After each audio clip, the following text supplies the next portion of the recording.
பார்க்கிறேன் ஏதுமில்லாமலே இயல்பாய் சுடர் போல் தெளிவாய் நானே இல்லாத ஆழத்தில் நான் வாழ்கிறேன்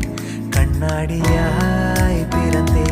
காண்கின்ற எல்லாமும் நான் ஆகிறேன் இரு காலின் இடையிலே உரசும் பூனையாய் வாழ்க்கை போதும் அடடா எதிர்கால